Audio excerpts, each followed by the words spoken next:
बिस्मिल्लाहिर्रहमानिर्रहीम। आज की इस वीडियो में हम डिटेल से डिस्कस करेंगे 9th क्लास उर्दू का जो बोर्ड का पेपर पैटर्न है। इंशाअल्लाह ताला आप पंजाब के किसी भी बोर्ड से ताल्लुक़ रखते हैं, जो पैटर्न आज मैं आपसे शेयर करूंगा, आपका सारा का सारा जो 9th क्लास उर्दू का पेपर है इसी पैटर्न के मुताबिक आएगा। इस पैटर्न में आपको मैं मुकम्मल डिटेल से ना सिर्फ स्कीम के बारे में बताऊंगा, बल्कि एक सैंपल पेपर भी बोर्ड का दिखाऊंगा जिसके मुताबिक आपका 9th क्लास उर्दू का पेपर होता है। और आपको साथ मुकम्मल डिटेल से ये भी बताऊंगा कि आपने जो ऑब्जेक्टिव पेपर होता है, यानी उसमें आपने पूरे नंबर कैसे लेने होते हैं और कौन सा क्वेश्चन आपने बुक से करना है और कौन सा क्वेश्चन अपने बुक की जो है बोर्ड की जो ग्रामर की बुक है आपने वहां से करना है। इंशाअल्लाह ताला इसी स्कीम के मुताबिक आप कम वक्त में तैयारी करके पूरे 75 ओवर 75 नंबर हासिल कर सकेंगे। वीडियो शुरू करने से पहले तमाम बच्चों से रिक्वेस्ट है, एक दफा दुरूद शरीफ पढ़कर कमेंट में डन लिख दीजिएगा।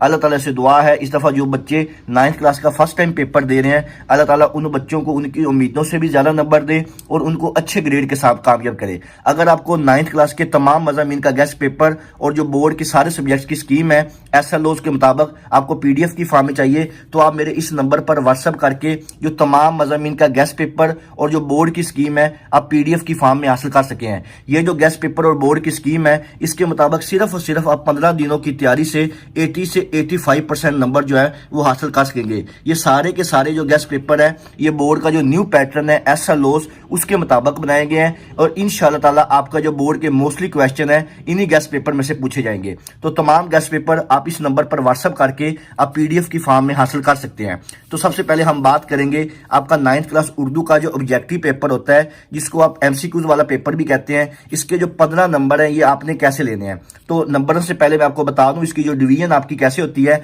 आपके जो 7 MCQs होते हैं ये आपका हिस्सा नसर में से होता है। हिस्सा नसर कहां से होता है, यानी कि आपकी जो उर्दू की PTB की बुक है उसके जो असबाक होते हैं उसमें से पूछे जाते हैं।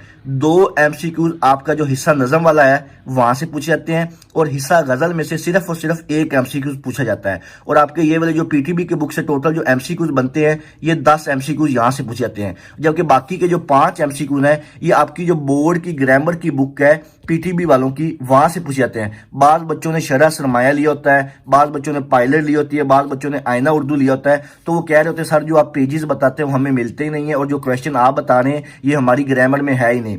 तो मैं ऑलवेज आपको हमेशा यही रिकमेंड करूंगा कि आपने बेटा जब भी तैयारी करनी है जो बोर्ड की उर्दू की ग्रामर की बुक है कायदो इंशा की, आपने हमेशा वही लेनी है और आपका जो उर्दू का पेपर है उसी में से बनता है। तो आपके जो 5 नंबर होते हैं ग्रामर के उनकी तरतीब कैसी होती है। 1 नंबर आपका पूछा जाता है मुज़क्कर मुअन्नस में से, 1 नंबर आपका होता है वाहिद जमा में से, दूसरा नंबर भी आपका वाहिद जमा में से, 1 नंबर आपका अल्फाज मुतरादिफ में से होता है और 1 नंबर जो है आपका अल्फाज मुतजाद में से होता है। तो मैं आपके साथ एक पेपर भी शेयर करता हूँ। ये जो 9th क्लास उर्दू का जो मरूजी का पेपर है इसके मुताबिक ही आपका जो बोर्ड का पेपर होता है, उसका एक सैंपल पेपर है। इसके मुताबिक ये जो उर्दू का पेपर है इसके लिए आपको जो टोटल वक्त दिया जाता है वो 20 मिनट होते हैं, यानी कि 20 मिनट के अंदर अंदर आपने सारा पेपर हल करना होता है। और इसके जो टोटल नंबर होते हैं ये 15 होते हैं और यहाँ पे आपको 15 MCQs दिए जाते हैं। हर MCQs के आगे 4 ऑप्शन होते हैं। जो दुरुस्त ऑप्शन होगा आपको जो बबल शीट दी जाती है उसके आपने बबल फिल करने होते हैं। अगर जो बच्चे फर्स्ट टाइम पेपर दे रहे हैं 9th क्लास का, जिनको नहीं पता कि बबल शीट किस तरह होती है, इसको कैसे फिल करना होता है, तो उसकी डिटेल वीडियो बना के मैंने अपने चैनल मोहम्मद वकास नवाज पे दी हुई है, आप वहां पे जाके देख सकते हैं। इंशाल्लाह आपको जो मुकम्मल तौर पर पता चल जाएगा कि अपने कम वक्त में जो मुकम्मल बबल शीट है उसको कैसे फिल करना है। तो बच्चों ये आपके जो पहले 10 MCQs हैं, जैसे मैंने आपको स्कीम में बताया था कि ये वाले जो 10 MCQs है ये आपका हिस्सा नसर में से 7, हिस्सा नज़म में से 2 और हिस्सा गजल में से 1, इस तरह इनकी तरतीब होती है। और जो लास्ट वाले 5 MCQs होते हैं जो कि आपकी बोर्ड की ग्रामर की PTB की कायदो इंशा की ग्रामर की बुक है वहां से पूछे जाते हैं। जैसे मैंने आपको बताया था स्कीम में भी कि अल्फाज के मुतरादिफ भी पूछ सकते हैं, अल्फाज मुतजाद भी पूछ सकते हैं, मुज़क्कर मुअन्नस भी पूछ सकते हैं, वाहिद की जमा और जमा की वाहिद भी पूछ सकते हैं। तो ये वाले जो 5 MCQs हैं ये आपकी जो PTB की ग्रामर की बुक के आपने वहां से याद करने हैं और ये वाले जो 10 MCQs हैं ये आपकी जो बोर्ड की बुक है जो आप यहां से आपके हिस्सा नज़म और गजलें दी हुई हैं ये आपने वहां से करने हैं। अगर आपको पूरी बुक के इंपॉर्टेंट MCQ चाहिए तो आप मेरे व्हाट्सएप नंबर पर मैसेज करके तमाम जो इंपॉर्टेंट MCQs हैं जिसमें से आपके इंशाअल्लाह ताला पूरे 15 MCQs ही पूछे जाएंगे, वो सारे के सारे जो MCQs हैं आप मुझसे व्हाट्सएप पे हासिल कर सकते हैं। तो ये था बच्चों आपका 9th क्लास का उर्दू का पेपर पैटर्न। अब हम बहुत ज्यादा डिटेल में बात करेंगे कि जिन बच्चों में यहाँ पे मुश्किल होती है उनके उर्दू में नंबर कम आते हैं, तो यहाँ पे मैं आपके तमाम जो पॉइंट्स हैं, आपके तमाम जो सवालात आपने मुझसे पूछे हैं वो आपको तमाम आंसर करूंगा कि आपने जो आपका हिस्सा इंशाइया होता है 9th क्लास उर्दू का, इसको आपने कैसे तैयार करना है, कौन सी गलतियां आपने नहीं करनी जिससे आपके नंबर कम हो जाते हैं। तो सबसे पहले आपका जो सब्जेक्टिव पार्ट होता है उर्दू का, इसमें सबसे पहला जो आपका सवाल नंबर 2 होता है, यानी कि पहला सवाल होता है जो कि सवाल नंबर 2 के नाम से होता है, इसमें आपने अशार की तशरीह करनी होती है। तशरीह कैसे करनी होती है? 4 अशार आपको हिस्सा नज़म में से देते हैं, उन 4 में से आपने कोई से 3 अशार की तशरीह करनी होती है। और जो आपका हिस्सा गजल होता है, इसमें टोटल जो शेर दिए थे वो 3 होते हैं, 3 में से 2 अशार की आपने तशरीह करनी होती है, यानी कि टोटल आपने 5 अशार की तशरीह करनी होती है। हर शेर की तशरीह के 2 नंबर होते हैं और टोटल आपका जो सवाल नंबर 2 है ये टोटल 10 नंबर का होता है। तो मैं आपको पेपर में भी दिखा देता हूँ, आपका जो सैंपल पेपर मैं आपसे शेयर करता हूँ। तो इस तरह बच्चों आपका जो 9th क्लास उर्दू का जो पेपर होता है सब्जेक्टिव पार्ट, इसके कुल नंबर जो होते हैं वो 60 होते हैं और आपको इसके लिए जो टोटल वक्त दिया जाता है वो 2 घंटे और 10 मिनट का टाइम दिया जाता है। इनके 2 घंटे 10 मिनट के अंदर अंदर आपने ये सारा पेपर सब्जेक्टिव पार्ट जो है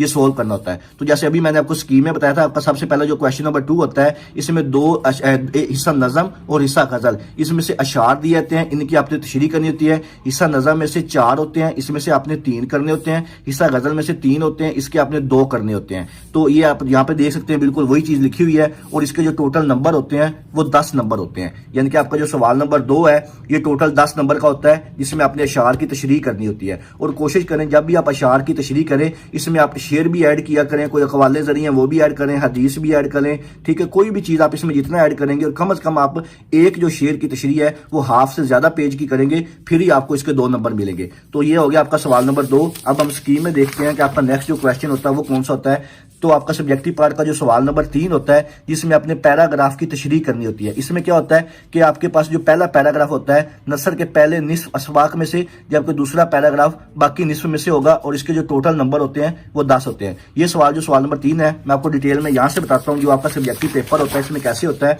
तो ये आपका क्वेश्चन नंबर 3 है, इसमें ये आपको 2 पैराग्राफ दिए हुए हैं। जो पहला पैराग्राफ होता है जो आपकी पीटीबी की बुक क्या है बोर्ड की, इसमें जो पहले निस्फ होते हैं वहां से लिए थे निस्फ असबाक में से, और जो हिस्सा नसर के बाकी के निस्फ असबाक होते हैं दूसरा पैराग्राफ वहां से लेता है। और इन दोनों के 5-5 नंबर होते हैं और टोटल जो नंबर होते हैं आपके जो सवाल नंबर 3 के ये 10 होते हैं। इसमें आपने इनकी तशरीह भी करनी होती है और जिन अल्फाज के ऊपर ये अंडरलाइन किया हुआ है, खत कशीदा किया हुआ है, इनके अपने अल्फाज के मैनी भी लिखने होते हैं। सबक का अनवान, यानी कि ये वाला जो पैराग्राफ किस सबक में से लिया गया है उसका नाम भी लिखना है, मुसन्नफ का नाम, और ये किस मुसन्नफ ने लिखा है उसका भी नाम लिखना है। इसका भी एक नंबर होता है, सबक के अनवान के भी और मुसन्नफ के भी। यानी कि इस पैराग्राफ का भी आपने सबक का अनवान लिखना है, मुसन्नफ का नाम लिखना है, और ये वाला जो पैराग्राफ है इसका भी सबक का अनवान और मुसन्नफ का नाम लिखना है। और इन दोनों पैराग्राफ के खत कशीदा अल्फाज के मैनी भी लिखने हैं और इनकी तशरीह भी करनी है। फिर जाके आपको इसके 10 नंबर मिलेंगे। ये आपका होगा क्वेश्चन नंबर 3। इसके बाद हम डिटेल से बात करेंगे। आपका नेक्स्ट जो क्वेश्चन होता है 9th क्लास उर्दू का सब्जेक्टिव पार्ट का सवाल नंबर जो 4 होता है, ये आपके होते हैं मुख्तसर सवाल यानी कि शॉर्ट क्वेश्चन। इसमें क्या होता है कि आपके जो हिस्सा नसर होते हैं 5 सवाल वहां से आते हैं, हिस्सा नज़म में से 2 सवाल पूछे जाते हैं, हिस्सा गजल में से 1 सवाल पूछा जाता है। टोटल जो सवाल होते हैं वो 8 होते हैं। 8 में से आपने अपनी मर्जी से कोई से 5 सवालों के जवाब देने होते हैं। हर सवाल के 2 नंबर होते हैं और टोटल ये जो सवाल होते हैं इसके जो नंबर हैं वो 10 होते हैं। तो अगर आप हिस्सा नसर वाले जो सारे क्वेश्चन इनको अच्छी तरह कर जाएं तो फिर भी आपके ये 5 जो सवाल हैं ये अटेम्प्ट हो जाएंगे। तो ये मैं पेपर में भी दिखा देता हूँ ये किस तरह आपसे सवाल होता है। ये देखिएगा बच्चों, ये आपका जो सवाल नंबर 4 है, इसमें अगर देखें तो 1 2 3 4 5 6 7 8 सवाल दिए हुए हैं। 8 में से वो कह रहा है कोई से 5 के आपने जवाब देने हैं। हर सवाल के 2 नंबर हैं और आपका जो क्वेश्चन नंबर 4 है ये टोटल 10 नंबर का होता है। इसमें आप अगर हिस्सा नसर वाले जो सारे सवाल अच्छी तरह कर लें तो फिर भी आपका ये वाला जो क्वेश्चन है ये अटेम्प्ट हो जाएगा। बेशक आप नज़म और गजल वाले ना भी करें क्योंकि 5 जो सवाल है वो हिस्सा नसर में से पूछे जाते हैं, लेकिन गजल और नज़म के वैसे आसान होते हैं। तो कोशिश करें ये आप सारे करके जाएं। बाद हिस्सा नसर में से कोई सवाल नहीं भी आ रहा होता तो यहाँ पे मुश्किल आ सकती है। तो आप कोशिश करें हिस्सा नसर और हिस्सा नज़म और हिस्सा गजल इन तीनों के जो शॉर्ट क्वेश्चन अच्छी तरह करके जाएं तो इंशाल्लाह ये आपके जो 10 नंबर है ये आपके कन्फर्म हो जाएंगे। इसके बाद नेक्स्ट आपका जो क्वेश्चन होता है क्वेश्चन नंबर 5 के नाम से होता है सब्जेक्टिव पार्ट उर्दू का, जिसमें आपने सबक का खुलासा लिखना होता है। इसमें क्या होता है, पहला खुलासा हिस्सा नसर के पहले निस्फ सबाक में से, जबकि दूसरा बाकी निस्फ में से होगा और इसके टोटल नंबर 5 होते हैं। यानी कि आपको 2 टॉपिक दिए जाते हैं, उन दोनों में से किसी एक का आपने खुलासा लिखना होता है और उसमें जो पहला होता है वो आपका जो निस्फ सबाक है उसमें से होता है और जो दूसरा टॉपिक होता है बाकी निस्फ में से होता है और इसके जो टोटल नंबर होते हैं वो 5 होते हैं। तो मैं आपको यहाँ पेपर में भी दिखा देता हूँ ये कैसा होता है। ये सवाल नंबर जो 5 है, किसी एक सबक का खुलासा लिखें। यहाँ पे आपको 2 टॉपिक दिए गए, इन दोनों में से किसी एक सबक के ऊपर आपने डिटेल से खुलासा लिखना है और इसके जो नंबर हैं ये 5 होते हैं। तो पहला जो खुलासा है ये आपका ये बुक का निस्फ असबाक है वहां से लिया गया और जो बाकी का निस्फ है ये वहां से लिया गया।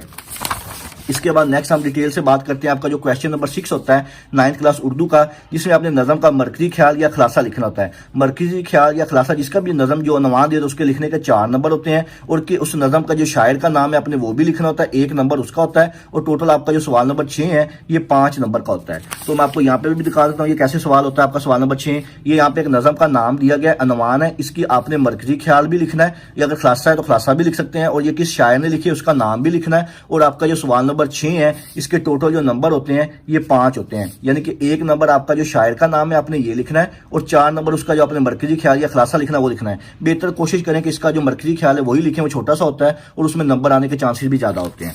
इसके बाद नेक्स्ट जो आपका सवाल है क्वेश्चन नंबर 7 के नाम से, जो कि खत या दरखास्त होता है, या खत लिख सकते हैं या दरखास्त लिख सकते हैं। तो ये आपने कहां से याद करना है, जो अभी मैंने आपको स्टार्ट में बताया था कि आपकी बोर्ड की जो बुक है क़वायद इंशा की, आपने वो लेनी है, और उसका जो पेज नंबर है 59 था 77, ये वाले जो पेजेस के अंदर जितने भी खत या दरखास्तें दी गई हैं आपने वो करना है। और आपका जो सवाल नंबर 7 होगा इसके जो टोटल नंबर है ये 10 होते हैं। तो आपने हमेशा बोर्ड की बुक की जो ग्रामर की है वही फॉलो करनी है। खत या दरखास्त जो आपको इजी लगता है आप वो कर सकते हैं, दोनों में नंबर आ जाते होते हैं, ये आपके ऊपर डिपेंड करता है कि जो आपको चीज इजी लग रही है। ये मैं आपको पेपर में भी दिखा देता हूँ। ये आपका जो क्वेश्चन नंबर 7 है ये देखिए, एक खत आया हुआ है, ठीक है, और एक दरखास्त आई हुई है सर्टिफिकेट की, ठीक है। दोनों में या का ऑप्शन है कि आपके पास चॉइस है, या तो आप दरखास्त लिख लें या खत लिख लें, और इसके जो टोटल नंबर होते हैं ये 10 होते हैं, यानी कि 10 नंबर का आपका जो सवाल नंबर 7 होता है ये होता है। बेहतर कोशिश करें कि आप जो है ये खत लिख लें, इसमें भी नंबर आ जाते हैं, दरखास्त लिख लें इसमें भी नंबर आते हैं। तो जो चीज आपको इजी लगती है आप इसको कर सकते हैं। करना कहां से ये मैंने आपको बता दिया, आपकी जो बोर्ड की ग्रामर की 59 से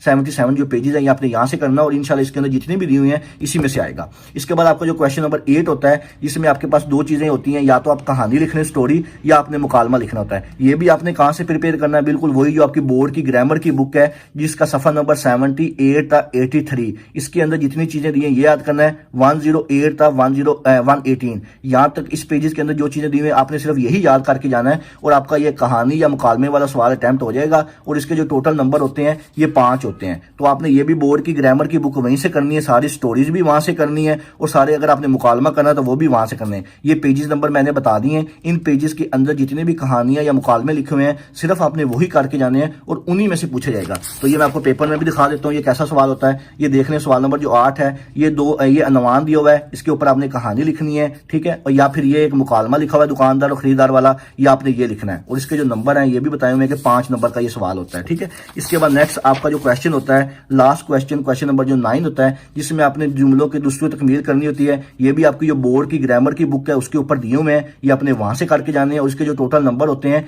ये 5 होते हैं। तो ये मैं आपको पेपर में भी दिखा देता हूँ। आपका जो लास्ट क्वेश्चन है क्वेश्चन नंबर जो 9 होता है ये आपको 5 दिए हुए जुमलों की दूसरी, इनको आपने दुरुस्त करके लिखना है, या जुमलों की तकमील, ये दोनों में ऑप्शन होता है। यानी कि जितने मुंह डैश, कागज की नाव डैश, हैर जाले की कब्र पर डैश, यानी कि ये भी आपकी जो बोर्ड की ग्रामर की बुक है वहां पे दिए हुए हैं, और ये वाला जो आपकी जुमलों की दूसरी है ये भी वहां पे दिए हुए हैं। तो आप सिर्फ बोर्ड की ग्रामर में इन दोनों में जो चीज आपको इजी लगती है वो आप करके चले जाएं। हर का 1 नंबर होता है, और ये वाला जो आपका सवाल नंबर 9 है ये 5 नंबर का होता है। तो ये था बच्चों आपका 9th क्लास उर्दू का जो बोर्ड का पेपर पैटर्न है। इंशाल्लाह ताला आप पंजाब के किसी भी बोर्ड से ताल्लुक रखते हैं आपका सारा का सारा जो पेपर है इसी स्कीम के मुताबिक आएगा। आपके जो बाकी तमाम मज़ामीन का गेस्ट पेपर जो बोर्ड की स्कीम है वो मेरे यूट्यूब और फेसबुक के पेज मोहम्मद वकास नवाज पे अपलोड हुई है, आप वहां पे जाके देख सकते हैं। अगर आपको तमाम मज़ामीन का गेस्ट पेपर और बोर्ड की स्कीम PDF की फॉर्म में चाहिए तो आप मेरे इस नंबर पर व्हाट्सअप करके तमाम मज़ामीन का गेस्ट पेपर और जो बोर्ड की स्कीम है आपके न्यू पेपर पैटर्न असल उसके मुताबिक आप हासिल कर सकते हैं। इंशाल्लाह ताला उसमें जो सवाल दिए हुए हैं सिर्फ आप वही सवाल तैयार करके इंशाल्लाह 80 से 85% नंबर जो है वो हासिल कर सकते हैं। मजीद अगर आपके ज़हन में किसी किस्म का कोई भी सवाल हो आप मुझसे कमेंट सेक्शन में पूछ सकते हैं। अल्लाह ताला से दुआ है अल्लाह ताला तमाम बच्चों को उनकी उम्मीदों से ज्यादा नंबर दे और अच्छे ग्रेड के साथ कामयाब करे। दुआओं में याद रखिएगा। जज़ाकल्लाह। अल्लाह हाफिज।